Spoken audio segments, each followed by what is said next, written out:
Gerginen derdimi söyleyeyim sana. Görmeni ne güne saldı mehabbet. O kadar zulümler eyledi mənə. Qəlbimi doğradı çaldı mehabbet.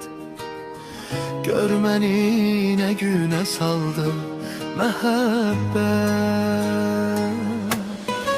Onunla bağladım her bir sözümü. Yüz açtım həmişə ona gözümü. Bəzən qurban verdim ona özümü. Gördüm xəyallara qaldı məhəbbət. Görməni nə günə saldı məhəbbət. Dayım məndən qabaq durdu ayağa. Baxdığım qızlara qoydu qadağa. Bilməm məni nə üçün verdi qabağa. Özü yarı yolda qaldı məhəbbət. Görməni nə günə saldı məhəbbət. Məhəbbət ki vardı bir ağır yoldu. Gündə necə dəfə boşaldı doldu. O qədər suallarım cavabsız oldu. Nə bileydim axıl aldı məhəbbət. Görməni nə günə saldı məhəbbət. Onun üçün puc olur arzu diləkdə. Tufana çevrilir adı küləkdə. Onsuz da qardaşım hər bir ürəkdə.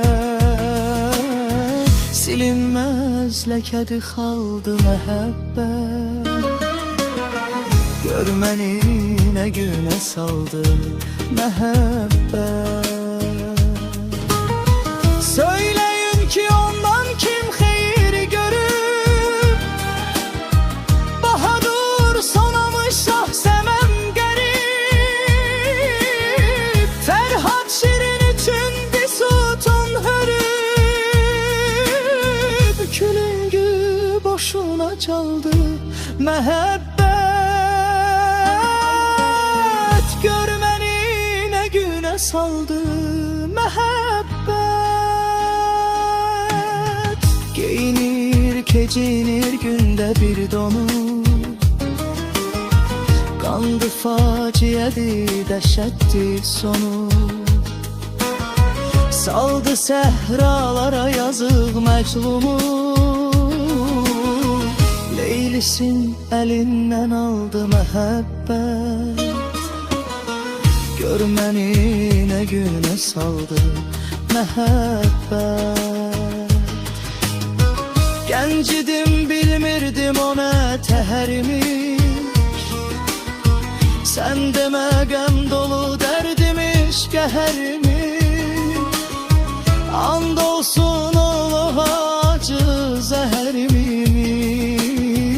Mən elə bilirdim baldı məhəbbət. Görməni nə günə saldı məhəbbət. Süleyman min əzabla çəkirdi onu. Soyuqda, şaxtada bükürdü onu. Təzəcə ürəyində əkirdi onu. Çıxdı xəzan yeli soldu məhəbbət. Görməni nə günə saldı məhəbbət.